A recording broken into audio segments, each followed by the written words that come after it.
Welcome to TNPSC லட்சிய விதைகள். நம்ம இந்த வீடியோ பதிவில் ஜனவரி மாதத்தினுடைய 11லேருந்து 17 வரைக்கும் ஒரே வீடியோவில் பார்க்க போகிறோம். கிட்டத்தட்ட 7 நாள்கள் ஒரே வீடியோ பதிவில் நம்ம பார்த்து முடிக்க போகிறோம்.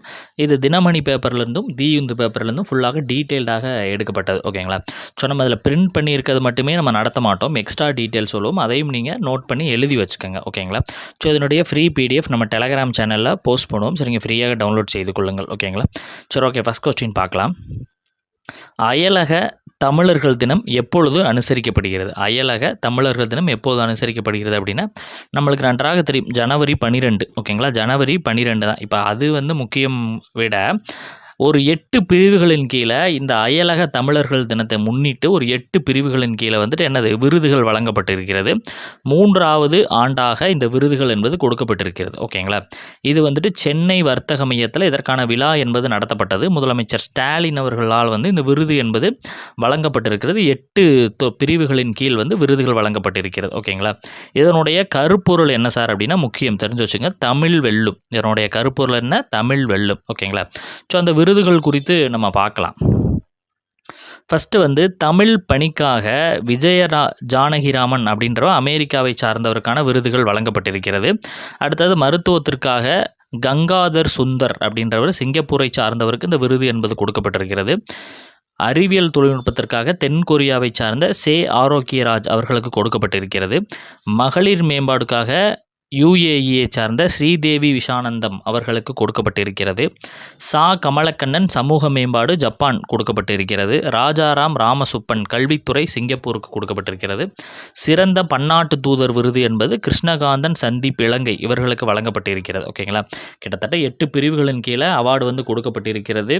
வெவ்வேறு நாடுகளை சார்ந்த தமிழர்களுக்கு இந்த விருது வழங்கப்பட்டிருக்கிறது. அவரவர் துறையில் சிறந்து விளங்கிய விஷயத்துக்காக. இதற்கான கருப்பொருள் என்ன அப்படின்னு சொல்லிட்டு நம்ம பார்த்தோம். தமிழ் வெல்லும் அப்படின்றது கருப்பொருளாக நம்ம என்ன பண்ணோம் பார்த்தோம். ஓகேங்களா? ஸோ இதே விஷயத்தில் பார்த்தோம் அப்படின்னா, அயலக தமிழர்களுக்கு தமிழ் கற்பிக்கக்கூடிய ஒரு புதிய திட்டம் ஒன்று தொடங்கப்பட்டிருக்கிறது.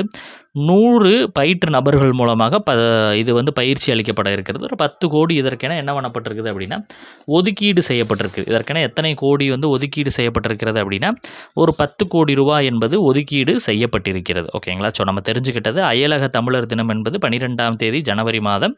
அதில் ஒரு 8 பிரிவுகளின் கீழே விருதுகள் வழங்கப்பட்டிருக்கிறது. ஓகேங்களா? சரி, ஓகே. 2வது கொஸ்டின். 12 வயதுக்கு உட்பட்ட பெண் குழந்தைகளுக்கு பாலியல் வன்கொடுமை மரண தண்டனை சமீபத்தில் விதித்துள்ள மாநிலம் எது அப்படின்னா, தமிழ்நாடு தான். ஓகேங்களா? ஸோ சட்டப்பேரவையில் பார்த்தீங்க அப்படின்னா மசோதா ஒன்று தமிழ்நாடு சட்டத்துறை அமைச்சகத்தின் கீழே ஒரு தாக்கல் செய்யப்பட்டிருக்கிறது, ஒரு புதிய மசோதா. ஓகேங்களா? ஸோ இந்த பெண்களுக்கு இருக்கக்கூடிய குற்ற நடைமுறைகளை குறித்து மசோதா. ஓகேங்களா? அப்படின்னு சொல்லுவோம். நம்ம மத்திய அரசு சமீபத்தில் பார்த்தோம், நியாய சன்ஹிதா பாரதிய நாகரிக சுரக்ஷா அப்படின்னு சொல்லிட்டு 2023 என்ன பண்ணியிருந்தாங்க, இந்த சட்டங்கள் சார்ந்த விஷயங்களை இயற்றியிருந்தாங்க. அதை தமிழ்நாடுலேயே என்ன பண்ணுறாங்க அப்படின்னா, பெயர் மாற்றம் மாதிரி செஞ்சு அதில் இருக்கக்கூடிய மாற்றங்கள் செஞ்சு மசோதா தாக்கல் செஞ்சுருக்கிறாங்க. அது குறித்து நம்ம டீட்டெயில்ஸ் பார்க்கலாம். ஓகேங்களா? ஸோ இதில் 12 வயதுக்கு உட்பட்ட பெண் குழந்தைகளுக்கு பாலியல் வன்கொடுமை செஞ்சோம் அப்படின்னா மரண தண்டனை விதிக்கப்படுகிறது தமிழ்நாடு. அது நம்மளுக்கு பார்த்துட்டோம். தவறான நோக்கத்துடன் பெண்களை பின்தொடர்ந்து செஞ்சால் 5 ஆண்டுகள் சிறை. ஓகேங்களா? பெண்களை தவறான நோக்கத்துடன் பின்தொடர்ந்து செஞ்சாலே எத்தனை ஆண்டுகள் சிறைன்னு சொல்கிறான்? 5 ஆண்டுகள் சிறை அப்படின்னு சொல்லிட்டு சொல்கிறானுங்க. ஸோ பெண்களை மின்னணு வழியில் அச்சுறுத்தினாலும் குற்றல். ஓகேங்களா? மின்னணு வழி அப்படின்னா என்ன அப்படின்னு பார்த்தீங்கன்னா, நம்ம இந்த ஃபோனு ப்ளஸ் இந்த இதெல்லாம் இருக்குது இல்லையா, சமூக வலைதளங்களின் மூலமாக நம்ம ஏதாவது பயப்படுத்துகிற மாதிரி ஏதாவது விஷயங்கள் செஞ்சு அவங்க அதை பதிவு செஞ்சாங்க அப்படின்னா கூட அதன் மூலமாகவும் என்ன அப்படின்னா குற்றம் அப்படின்னு சொல்லிட்டு அதை சொல்கிறாங்க. ஓகேங்களா? அதே மாதிரி 18 வயதுக்கு ஃபஸ்ட்டு 12 பார்த்தோம். அதே மாதிரி 18 வயதுக்கு உட்பட்ட பெண்களுக்கு கூட்டு பாலியல் வன்கொடுமை செஞ்சாலும் மரண தண்டனை விதிக்கணும் அப்படின்னு சொல்லியிருக்கிறாங்க. ஓகேங்களா? 18 வயதுக்கு உட்பட்ட பெண்களுக்கு கூட்டு பாலியல் வன்கொடுமை செஞ்சாலும் என்னது மரண தண்டனை விதிக்கப்படும் அப்படின்ற மாதிரி சொல்லியிருக்கிறாங்க. சார், உங்களுக்கு ஒரு கொஸ்டின். தமிழகத்தினுடைய சட்டத்துறை அமைச்சர் யார்? தமிழகத்தினுடைய சட்டத்துறை அமைச்சர் யார் அப்படின்றத நீங்கள் என்ன பண்ணுங்க, கமெண்ட் பண்ணுங்கள். தமிழகத்தினுடைய சட்டத்துறை அமைச்சர் யார் அப்படின்னு சொல்லிட்டு நீங்கள் கமெண்ட் பண்ணுங்கள். அடுத்தது 3வது கொஸ்டின் பார்க்கலாம். 2025ஆம் ஆண்டிற்கான வெளிநாடு வாழ் இந்தியர் மாநாடு எங்கு நடைபெற்றது? 2025ஆம் ஆண்டிற்கான வெளிநாடு வாழ் இந்தியர் மாநாடு என்பது எங்கே நடைபெற்றது அப்படின்னு பார்த்தீங்கன்னா புவனேஸ்வரில் நடைபெற்றிருக்கிறது. அதில் குடியரசுத் தலைவர் திரௌபதி முர்மு அவர்கள் வந்து என்ன பண்ணியிருக்கிறாங்க அப்படின்னா பங்கு பெற்றிருக்கிறார்கள். ஓகேங்களா? ஸோ இதில் பார்த்தீங்க அப்படின்னா 27 பேருக்கு வெளிநாடு வாழ் இந்தியர்கள் விருது வழங்கப்பட்டது. 27 பேருக்கு வந்து இந்த விழாவில் வழங்கியிருக்கிறாங்க. இந்த வெளிநாடு வாழ் இந்தியர் தினத்தை வந்து எப்படி சொல்லுவாங்க? பிரவாசி பாரதிய சம்மான் அப்படின்னு சொல்லிட்டும் சொல்லுவாங்க. ஓகேங்களா? ஸோ பிரவாசிய பாரதிய சம்மான் அப்படின்னு சொல்லிட்டும் இதை வந்து சொல்லுவாங்க. ஓகேங்களா? சரி, ஓகே. 4th கொஸ்டின் பார்க்கலாம். மகா கும்பமேளா 2025 எங்கு கொண்டாடப்பட்டு வருகிறது? மகா கும்பமேளா 2025 எங்கு கொண்டாடப்பட்டு வருகிறது அப்படின்னு பார்த்தீங்கன்னா பிரயாக்ராஜ். ஓகேங்களா? பிரயாக்ராஜ் அப்படின்றது யூபியில் இருக்குது இல்லையா, அங்கே தான் வந்து கொண்டாடிட்டு வருவாங்க.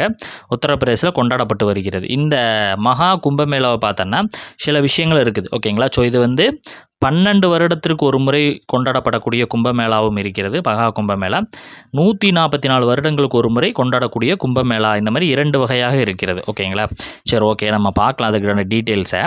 இதில் வந்துட்டு ஜனவரி எப்போருந்து எப்போ நடக்குதுன்னு பாருங்கள். ஜனவரி 13லேருந்து 26 வரைக்கும் 45 நாட்கள் வந்து நடக்குது. ஓகேங்களா? ஸோ நேற்றைய பேப்பரில் நம்ம பார்த்தா கூட வந்து பிரதமர் அவர்கள்லாம் கலந்து கொண்டதாக செய்திகள் வெளியாச்சு. ஓகேங்களா?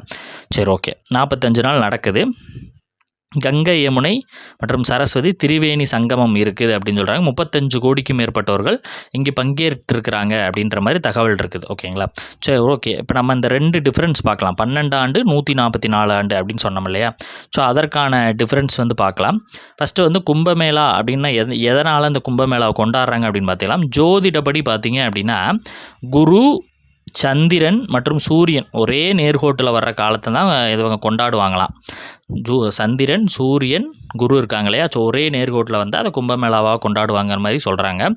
சாதாரணமாக கும்பமேளா பார்த்தோம் அப்படின்னா இந்த 12 ஆண்டுகளுக்கு ஒரு முறை தான் நடைபெறும். 12 ஆண்டுகளுக்கு ஒரு முறை தான் நடைபெறும். எங்கெங்கே அப்படின்னா இந்த ஹரித்வார், உஜ்ஜயினி, நாசிக் போன்ற புனிதார்கள் வந்து ஜாயிண்ட் ஆகிற இடத்துல, இல்லை தனித்தனியாக அந்த ஹரித்வார், உஜ்ஜயினி போன்ற இடங்கள்லையுமே இதை கொண்டாடுவாங்க 12 வருடங்களுக்கு ஒரு முறை. ஓகேங்களா? ஸோ இந்த 144 ஒரு வருடங்களுக்கு ஒரு முறை என்பது அது ஒரு பெரிய மகா கும்பமேளாவாக கருதப்படுகிறது. ஓகேங்களா? இதற்கு முன்னாடி 1881 ஒரு முறை வந்து இது கொண்டாடப்பட்டிருக்கிறது. ஓகேங்களா?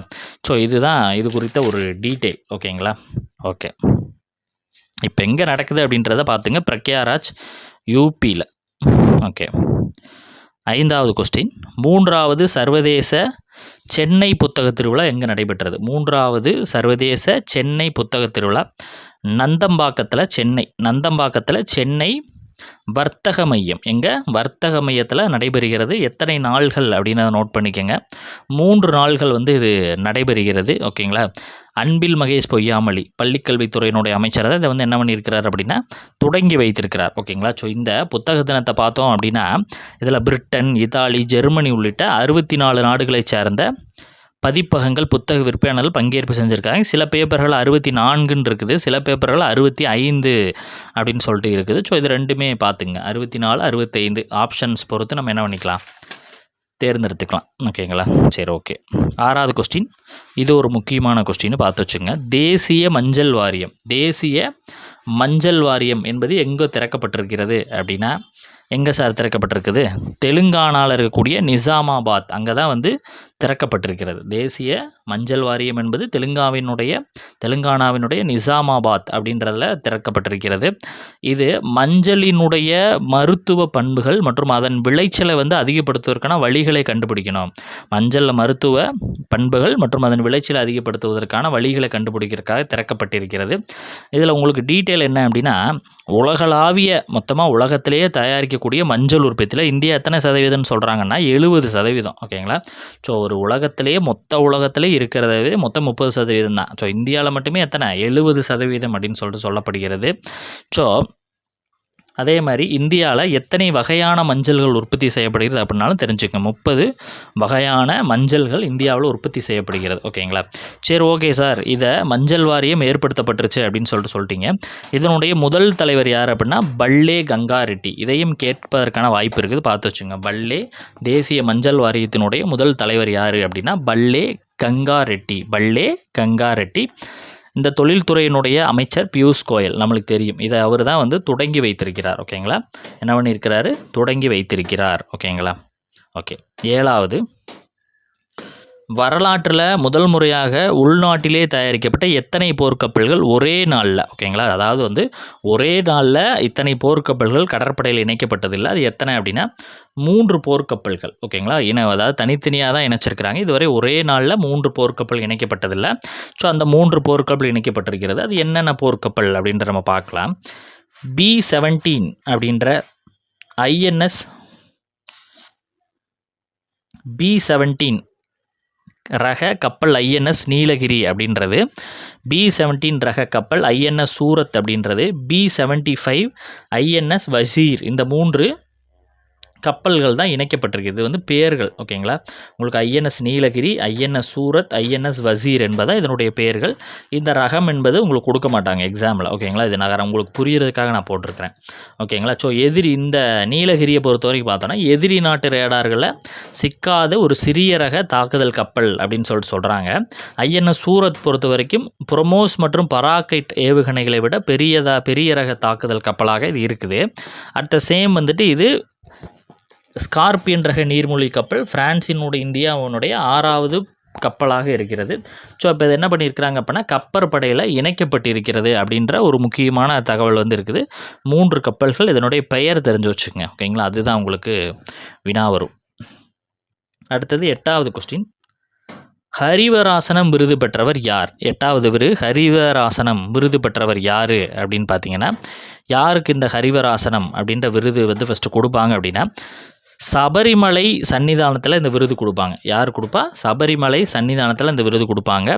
ஐயப்பன் பற்றி பாடக்கூடிய பெரும்பாலும் வந்து இந்த ஐயப்பனை பற்றி பாடக்கூடியவங்களுக்கு தான் இந்த ஹரிவராசனம் விருது அப்படின்னு சொல்லிட்டு உங்களுக்கு கொடுப்பாங்க. ஓகேங்களா. ஸோ இப்போ யார் கொடுத்துருக்குறாங்க அப்படின்னா தாமோதரன் நம்பூதிரி அப்படின்றவர் கொடுத்துருக்குறாங்க. இவருடைய முழு பெயர் என்ன அப்படின்னா கைதப்ரம். ஓகேங்களா, கைதப்ரம் தாமோதர் நம்பூதிரி அப்படின்றத இவருடைய முழு பெயர். ஓகேங்களா, இவர் வந்து ஒரு மலையாள இசையமைப்பாளராக இருக்கிறவர். கேரள அரசு மற்றும் திருவிதாங்கூர் தேவஸ்தான வாரியத்தால் இது வந்து கொடுக்கப்படும். 2012 இதை வந்து என்ன பண்ணிகிட்ருக்குறாங்க அப்படின்னா கொடுத்துட்ருக்குறாங்க. சரி, ஓகே சார், அதோட பரிசு தொகை எவ்வளோ அப்படின்னா 1 லட்சம் ரூபா. இதனுடைய பரிசு தொகை என்பது எத்தனை லட்சம் ரூபாய் அப்படின்னு பார்த்தீங்கன்னா எத்தனை லட்சம்? 1 லட்சம் ரூபாய் இதனுடைய பரிசு தொகையாக நம்மளுக்கு வழங்குறாங்க. ஓகேங்களா. சரி, ஓகே. அடுத்தது 9வது கொஸ்டின், எத்தனை கோடி மதிப்பீட்டில் ஸ்ரீஹரிகோட்டாவில் 3வது ராக்கெட் ஏவுதளம் அமைக்க ஒன்றிய அமைச்சரவை ஒப்புதல் அளித்துள்ளது? எத்தனை கோடியில் மதிப்பீட்டில் ஸ்ரீஹரிகோட்டாவில் 3வது ஏவுதளம் அமைக்க ஒன்றிய அரசு தற்பொழுது ஒப்புதல் அளிச்சிருக்கிறாங்க அப்படின்னா 3985 கோடி. ஓகேங்களா, இது ஒரு அடுத்த தலைமுறைக்கான ஒரு இதுன்னு சொல்லப்படுகிறது. ஸ்ரீஹரிகோட்டா எங்கே இருக்குது? ஆந்திராவில் இருக்குது அப்படின்னு சொல்லிட்டு நம்மளுக்கு தெரியும். ஸ்ரீஹரிகோட்டா எங்கே இருக்குது? ஆந்திராவில் இருக்குது. அடுத்த தலைமுறை ராக்கெட்டுகள் ஏவுவதற்காக அமைக்கப்பட்டு வருகிறது. முதல் ஏவுதளம் எப்போ அமைக்கப்பட்டுச்சு அப்படின்னா 1990. அது எங்கே இருக்குது அப்படின்னு நீங்கள் கமெண்ட் பண்ணுங்கள். அதேமாதிரி 2005 அமைக்கப்பட்டது. அதுவும் எங்கே இருக்குது நீங்கள் கண்டுபிடிச்சி கமெண்ட் பண்ணுங்கள். ஓகேங்களா. ஸோ எதற்காக நம்ம கண்டுபிடிச்சி கமெண்ட் பண்ண சொல்கிறோம் அப்படின்னா இதை நீங்கள் கண்டுபிடிக்கும்போது அந்த கொஸ்டின் உங்களுக்கு என்ன ஆகாது, மறக்கவே செய்யாது. ஓகேங்களா, அதற்காக தான் நம்ம சொல்கிறோம். ஸோ இதை வந்துட்டு பார்த்திங்கன்னா அடுத்த 4 ஆண்டுகளுக்குள்ளே நிறுவுவதற்கான இலக்கு வச்சிருக்கிறாங்க. அடுத்த 4 ஆண்டுகளுக்குள்ளே இதை வந்து நிறுவுவதற்கான இலக்கு என்பது வைக்கப்பட்டிருக்கிறது. ஓகேங்களா, இது வந்து அடுத்து 25 ஆண்டுகள்லேருந்து 30 ஆண்டுகளுக்கான ஏற்படக்கூடிய விண்வெளி தேவைகளை பூர்த்தி செய்வதற்காக இது செய்யப்படுகிறது அப்படின்ற மாதிரி அவர்கள் தரப்பில் விளக்கம் வந்து கொடுக்கப்பட்டிருக்கிறது. ஓகேங்களா. சரி, ஓகே. 10வது கொஸ்டின், உள்நாட்டிலே சட்டவிரோதமாக சம்பாதிக்கும் பணத்தை வெளிநாடுகளில் பதுக்குபவர்களை வந்து கண்டறி அறிமுகப்படுத்தப்பட்ட வண்ணம் குறியிடப்பட்ட அறிவிப்பு எது? வண்ணம் குறியிடப்பட்ட அறிவிப்பு எது அப்படின்னா சில்வர் நோட்டீஸ் அப்படின்னு சொல்கிறாங்க. கண்டிப்பாக கேட்கறதுக்கான வாய்ப்பு இருக்குது, பார்த்து வச்சுங்க. அதாவது உள்நாட்டிலே சட்டவிரோதமாக சம்பாதிக்கிற பணத்தை கருப்பு பணம் அப்படின்னு சொல்லுவாங்க இல்லையா.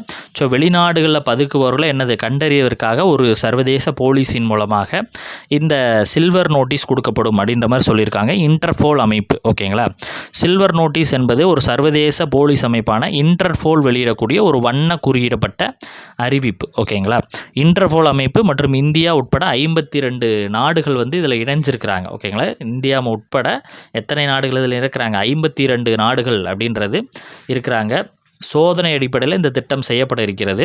ஓகேங்களா. இன்டர்போல் அமைப்பு என்பது எங்கே இருக்குது சார் அப்படின்னு கேட்டிங்கன்னா, ஃப்ரான்ஸினுடைய லியான் நகர் அப்படின்ற இடத்துல தான் இந்த இன்டர்போல் அமைப்பு இருக்கிறது. ஓகேங்களா. ஓகே. 11வது கொஸ்டின், எத்தனை கோடி மதிப்பீட்டில் இசட் வடிவ சுரங்கப்பாதை அமைக்கப்பட்டிருக்கிறது? எத்தனை கோடி மதிப்பீட்டில் இசட் வடிவ சுரங்கப்பாதை அமைக்கப்பட்டிருக்குது அப்படின்னா 2700 கோடி. எவ்வளோ? 2700 கோடி ரூபாய் மதிப்பில் அமைக்கப்பட்டிருக்கிறது. சரி, ஓகே சார், எங்கே அமைக்கப்பட்டிருக்குது அப்படின்னா கந்தேர்பால் மாவட்டம், ஜம்மு காஷ்மீர், கஹாங்கீரிலிருந்து சோனாமார்க் அப்படின்ற பகுதிக்கு இது அமைக்கப்பட்டிருக்கிறது. ஓகேங்களா. ஸோ இசட் வடிவத்தில் இருக்கும். 2700 கோடி ரூபாயில் 6.5 கிலோமீட்டர் நீளம் கொண்டதாக இது இருக்குதுன்னு சொல்கிறாங்க. 8562 அடியில் இது இருக்குதுன்னு சொல்கிறாங்க. இது ஒரு நியூ ஆஸ்ட்ரியன் சுரங்க முறை கொண்ட ஒரு இது அப்படின்னு சொல்லிட்டு சொல்கிறாங்க. இது ஸ்ரீநகர் லே தேசிய நெடுஞ்சாலையில் அமைக்கப்பட்டிருக்கிறது. இதை அமைப்பதன் மூலமாக 80 கிலோமீட்டர் வேகத்தில் என்ன பண்ணிக்கலாம் அப்படின்னா போகலாம் அப்படின்னு சொல்கிறாங்க. 1 மணி நேரத்திலே 1000 வாகனங்கள் செல்லக்கூடிய அளவில் இது இருக்கும் அப்படின்ற மாதிரி சொல்கிறாங்க. இது எதற்காக மெயினாக அமைக்கப்பட்டது அப்படின்னா, கடுமையான பருவநிலைகளை பொருட்படுத்தாமல் சுரங்கப்பாதை கட்டுமானத்தை அயராது பணியாற்றிய தொழிலாளர்களுக்கு இதை என்ன பண்ணியிருக்கிறாங்க அப்படின்னா அர்ப்பணிப்பு செஞ்சுருக்கிறாங்க. ஓகேங்களா. இதை ஜனவரி 13ஆம் தேதி என்ன அப்படின்னா, ஜனவரி 13 பிரதமர் அவர்கள் என்ன பண்ணாங்க, நாட்டிற்கு அர்ப்பணித்தார். 13ஆம் தேதி பிரதமர் அவர்கள் என்ன பண்ணாங்க அப்படின்னா நாட்டிற்கு அர்ப்பணித்தார்கள். ஓகேங்களா. சரி, ஓகே. அடுத்தது 12வது, சர்வதேச வானிலை ஆய்வு மைய அமைப்புகள் எந்த ஆண்டை உலகினுடைய மிக வெப்பமான ஆண்டாக அறிவிப்பு செஞ்சுருந்தாங்க அப்படின்னா 2024. அதாவது அப்போ 23 இல்லையா சார் அப்படின்னா இப்போ 25 இல்லையா அப்படின்னா நம்மளுக்கு தெரியாது. ஓகேங்களா. அதாவது இத்தனை ஆண்டுகளில் 24வது ஆண்டு மிகவும் வெப்பமான ஆண்டாக அறிவிப்பு செஞ்சாங்க சர்வதேச வானிலை ஆய்வு மையம். ஓகேங்களா. புவியினுடைய வெப்பநிலை 1.64 டிகிரி செல்சியஸ் அதிகரித்ததாகவும் ஃபாரன்ஹீட்டில் 2.89 டிகிரி அதிகரிப்பு செஞ்சதாக பழைய ஆண்டுகளை கம்பேர் பண்ணும்போது அப்படின்ற மாதிரி சொல்லப்பட்டிருக்குது. ஓகேங்களா. 13வது கொஸ்டின், தமிழ்நாட்டு மகளிர் மேம்பாட்டு நிறுவனம் சார்பில் சமீபத்தில் அறிமுகப்படுத்தப்பட்ட மொபைல் செயலி எது? தமிழ்நாடு மகளிர் மேம்பாட்டு நிறுவனம் சார்பில் சமீபத்தில் அறிமுகப்படுத்தப்பட்ட செயலி மின்மதி 2.0. மின்மதி 2.0 அப்படின்றது யார் தொடங்கி வச்சா அப்படின்னா உதயநிதி ஸ்டாலின் அவர்களால் தொடங்கி வைக்கப்பட்டிருக்குது. டெப்யூட்டி சிஎம் அவர்களால் தொடங்கி வைக்கப்பட்டிருக்கிறது.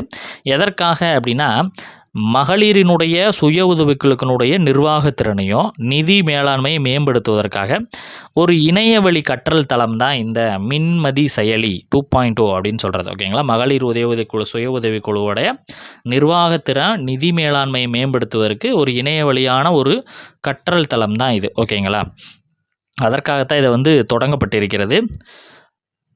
போதைப்பொருள் இல்லாத தமிழ்நாடு கைபேசி செயலி ஒன்று அறிமுகம் செய்யப்படுறது. கல்லூரி மாணவர்கள் மற்றும் பொதுமக்கள் போதைப்பொருள் நடமாட்டம் குறித்து புகார்கள் இதில் அளிச்சிக்கலாம். ஓகேங்களா. அதாவது நீங்கள் டேரெக்டாக போய் கம்ப்ளைண்ட் கொடுக்க தேவையில்லை. ஓகேங்களா. ஸோ இந்த செயலியை டவுன்லோட் பண்ணிவிட்டு அதன் மூலமாக நீங்கள் கம்ப்ளைண்ட் என்ன பண்ணிக்கலாம், ரெஜிஸ்டர் பண்ணிக்கலாம் அப்படின்னு சொல்லிட்டு சொல்லப்பட்டிருக்கிறது. ஓகேங்களா. உங்களுக்கு ஒரு கொஸ்டின், தமிழ்நாடு மகளிர் சுய உதவிக்குழு யார் தொடங்கினா எந்த ஆண்டு தொடங்கப்பட்டது? ஓகேங்களா. யார் தொடங்கினா எந்த ஆண்டு தொடங்கப்பட்டது அப்படின்றத நீங்கள் கண்டுபிடிச்சி என்ன பண்ணுங்கள், கமெண்ட் பண்ணுங்கள். அடுத்தது நம்ம எக்ஸ்ட்ரா டீட்டெயில்ஸ் பார்க்கலாம். பொருளாதார வளர்ச்சி, ஐநா உலக பொருளாதார சூழல் அறிக்கை 2021 இந்தியாவின் பொருளாதார வளர்ச்சி 6.6 இருக்கும் அப்படின்னு சொல்கிறாங்க. தெற்காசிய பிராந்தியத்தின் பொருளாதார வளர்ச்சி 5.7 இருக்குன்னு சொல்கிறாங்க. ஸ்பேடெக்ஸ் விண்கலங்கள் வெற்றிகரமாக ஒருங்கிணைக்கப்பட்டதாக இஸ்ரோ சொல்லியிருக்கிறாங்க சாதனை அப்படின்னு. விண்வெளியில் ஆய்வு மையத்தை அமைப்பதற்கான இது ஒரு முன்னோட்ட முயற்சி அப்படின்னு சொல்கிறாங்க. ஓகேங்களா. PSLV C60 rocket December 30 பண்ணப்பட்டுச்சு. இதில் 20 கிலோமீட்டராக இருந்து படிப்படியாக குறைப்பு 3 மீட்டராக. ஓகேங்களா. இந்த மாதிரி ஒரு ஸ்பேஸில் விண்கலத்தை அமைக்கிற 4வது நாடாக இந்தியா இருக்கும் அப்படின்ற மாதிரி சொல்லப்படுகிறது. பெண்களுக்கு எதிரான பாலியல் குற்ற வழக்குகளை விசாரிக்க சிறப்பு நீதிமன்றங்களை ஏற்படுத்தணும் அப்படின்னு சொல்லப்பட்டிருக்கிறது சட்டப்பேரவையில். ஓகேங்களா. கோவை, மதுரை, திருநெல்வேலி, திருச்சி, சேலம், சென்னை சுற்றுப்புற பகுதியில் கூடுதல் கண்காணிப்பாளர் தலைமையில் ஒரு சிறப்பு குழு ஒன்று அமைக்கப்பட இருக்கிறது. இதில் என்னன்னா ஜாமீன் கிடைக்காத வகையில் சிறைத்துறை விதிகளில் திருத்தமும் செய்யப்பட இருக்கிறது. ஓகேங்களா. செஞ்சுருக்கிறாங்க ஆக்சுவலாக. அடுத்தது, கால்நடை விலங்கின அறிவியலுக்கு உயர் ஆராய்ச்சி நிலையம் திறக்கப்பட்டிருக்கிறது. எங்கே? ஸ்டாலின் அவர்கள் தலைவாசல் சேலம் அப்படின்ற இடத்துல 564 கோடியில் 1102 ஏக்கரில் இது திறக்கப்பட்டிருக்கிறது. நாட்டின மாடுகள் பிரிவு, வெள்ளாடுகள், நாட்டுக்கோழிகள், அலங்கார மீன் பிரிவுகள் என்ற பல்வேறு பிரிவுகள் வந்து அங்கே உள்ள இருக்கிறது. ஓகேங்களா. ஸோ 2024 ஆண்டிற்கான சிறந்த ஈட்டி எறிதல் வீரராக நீரஜ் சோப்ரா அவர்கள் தேர்வு செய்யப்பட்டிருக்கிறார்கள். ட்ராக் அண்ட் ஃபீல்டு விளையாட்டு பத்திரிகை அமெரிக்காவினுடைய பத்திரிகையில் தேர்வு செஞ்சிருக்கிறாங்க. அடுத்தது அம்பேத்கர் படைப்புகளின் மொழிபெயர்ப்பு நூல்கள் வெளியிடப்பட்டிருக்கிறது. தமிழ் வளர்ச்சித்துறையினுடைய சார்பில் நியூ செஞ்சுரி புத்தக நிறுவனமால் 10 தொகுதிகளாக வெளியிடப்பட்டிருக்கிறது. இதை ஜஸ்ட் தெரிஞ்சுக்கங்க. ஓகேங்களா. எதிரி நாட்டு பீரங்கியை பின்தொடர்ந்து சென்று துல்லியமாக தாக்கும் நாக்மாக் ஏவுகணை சோதனை, 2 பீரங்கி எதிர்ப்பு ஏவுகணை. இது வந்து DRDO தான் பண்ணி பார்த்துருக்குறாங்க, பொக்ரான், ராஜஸ்தானில். வெனிசுலாவினுடைய அதிபர் நிக்கோலஸ் மடுரோ அப்படின்றவர் பதவியேற்றிருக்கிறார் 3வது முறையாக. அடிலைட் சர்வதேச டென்னிஸ் போட்டி 2025 ஆடவர் பிரிவில் ஃபெலிக்ஸ் அக்கர் அலியாசிம் கனடாவை சேர்ந்தவங்க வெற்றி பெற்றிருக்கிறார்கள். மகளிர் பிரிவில் மடிசின் கீஸ் அவர்கள் வெற்றி பெற்றிருக்கிறார்கள். ஓகேங்களா. அடுத்தது தேசிய இளைஞர்கள் தினம் ஜனவரி 12 நம்ம பார்த்தோம். ஜனவரி 12 தேசிய இளைஞர் தினம். யாருடைய பிறந்த தினம் இது அப்படின்னா சுவாமி விவேகானந்தரினுடைய பிறந்த தினம் தான் இந்த தேசிய இளைஞர் தினத்தை வந்து நம்ம கொண்டாடுறோம். ஓகேங்களா. தேசிய இளைஞர் தினத்தை வந்து விவேகானந்தர் அவர்களினுடைய சுவாமி விவேகானந்தனுடைய பிறந்த தினத்தை தான் முன்னிட்டு நம்ம என்ன பண்ணுறோம் அப்படின்னா கொண்டாடுறோம் அப்படின்ட்டு நம்மளுக்கு தெரியும். ஓகேங்களா. இவரோட இயற்பெயர் கூட உங்களுக்கு நம்மளுக்கு எக்ஸாமில் கேட்டிருக்கிறாங்க. என்னது? நரேந்திர தாத். இவரோட இயற்பெயர் என்ன அப்படின்னு சொல்லிட்டு நம்ம பழைய வினாத்தாள்களை கேட்கப்பட்டிருக்கிறது. ஓகேங்களா. இந்த இளைஞர் தினம் என்பது 1984 காலகட்டத்தில் கொண்டாட வந்து முடிவு செஞ்சு 85 ஃபஸ்ட் டைம் கொண்டாடினாங்க. முடிவு எப்போ செஞ்சாங்க? 84. எப்போ கொண்டாடினாங்க? 85. ஓகேங்களா. ஸோ இளைஞர்கள் வந்து நாட்டுக்கு செழுமைக்கு உழைக்க வேண்டும் அப்படின்றதுக்காகத்தான் இந்த தினம் முக்கியமாக கொண்டாடப்படுகிறது. நிலையான எதிர்காலத்திற்கான இளைஞர்கள் நெகிழ்ச்சி மற்றும் பொறுப்புடன் தேசத்தை வடிவமைத்த கருப்பொருளாக வைக்கிறது. நம்ம சமீபத்திய கரண்ட் அஃபேர்ஸோட பார்த்தோம். வளர்ச்சியடைந்த இளம் தலைவர்கள் பாரத இளம் தலைவர்கள் மாநாடு புதுடெல்லியில் நடைபெற்றது அப்படின்றது குறித்து நம்ம பார்த்துருந்தோம். ஓகேங்களா. ஓகே. அடுத்தது இந்திய இராணுவ நாள் ஜனவரி 17 கொண்டாடப்படுகிறது. இது 77வது இந்தியன் ஆர்மி டே அப்படின்னு சொல்லிட்டு புனே மகாராஷ்டிராவில் கொண்டாடப்பட்டுச்சு. இந்திய இராணுவம் அப்படின்றது எப்போ ஏற்படுத்தப்பட்டுச்சு சார் அப்படின்னு கேட்டிங்கன்னா 1985 ஏப்ரல் 1. எப்போ? 1985 ஏப்ரல் 1 ஏற்படுத்தப்பட்டது. இது நாட்டில் இருக்கக்கூடிய ஒற்றுமை மற்றும் ஒருமைப்பாட்டிற்காக தியாகம் செய்த துணிச்சலான வீரர்கள் இருப்பாங்க இல்லையா, ஸோ அவர்களினுடைய நினைவை கொண்டாடும் விதமாக, அவர்களோட தியாகத்தை போற்றும் விதமாகத்தான் இந்த தினம் முக்கியமாக கொண்டாடுறாங்க. ஓகேங்களா. ஸோ திருவள்ளுவர் தினம் ஜனவரி 15. ஓகேங்களா. திருவள்ளுவர் தினம் ஜனவரி 15 நம்மளுக்கு நன்றாக தெரியும். ஓகேங்களா. இந்த தினம் குறித்து நம்மளுக்கு தெரியும். அடுத்தது ஆங்கில பொறியாளர் ஜான் பென்னிக்விக் பிறந்த தினம் ஜனவரி 15. ஆங்கில பொறியாளர் ஜான் பென்னிக்விக் தினம் ஜனவரி 15. ஓகேங்களா. அதாவது முல்லை பெரியார் அணையை வந்து கட்டினவர் தான் யார் அப்படின்னா ஜான் பென்னிக்விக். முல்லை பெரியார் அணையை கட்டினார். இவர் முல்லை பெரியார் அணையை கட்டினதினுடைய இதாகத்தான் வந்து தேனி, திண்டுக்கல், மதுரை, சிவகங்கைலாம் வந்து இன்றளவிலுமே என்னது ராமநாதபுரம் இன்றளவிலுமே வந்து அந்த நீர் பற்றாக்குறை வந்து சமாளிக்கப்படுகிறது. ஓகேங்களா. திருவள்ளுவர் தினம் பார்த்தீங்க அப்படின்னா தை மாதத்தினுடைய 2வது நாள் வரும். ஓகேங்களா. தை மாதத்தினுடைய 2வது நாள் வந்து கொண்டாடப்படுறது தான் திருவள்ளுவர் தினம். திருவள்ளுவர் ஆண்டு அப்படின்னாங்கன்னா தை மாதத்தினுடைய முதல் நாளில் கொண்டாடப்படுறது பார்த்துங்க. அடுத்து தேசிய ஸ்டார்ட் அப் தினம் என்பது ஜனவரி 16. ஸ்டார்ட் அப் அப்படின்னா என்ன? தொடங்கி வைப்பு தினம். தேசிய ஸ்டார்ட் அப் தினம். உங்களுக்கு தொடங்கி வைப்பு தினம்லாம் எக்ஸாமில் கேட்கறது இல்லை, அதனால தான் நம்ம தேசிய ஸ்டார்ட் அப் தினம் அப்படின்னு சொல்லிட்டு நம்ம கொடுத்துட்டோம். ஓகேங்களா. ஜனவரி 16. இந்த திட்டம் பார்த்திங்க அப்படின்னா ஜனவரி 16 2016 ஈஸியாக நான் வச்சுக்கலாம். 2016 ஜனவரியும் 16. ஓகேங்களா. ஸோ ரெண்டுமே ஒன்றா வரும். ஸோ இது வந்துட்டு ஸ்டார்ட் அப் திட்டம் இந்தியாவில் தொடங்கப்பட்டுச்சு.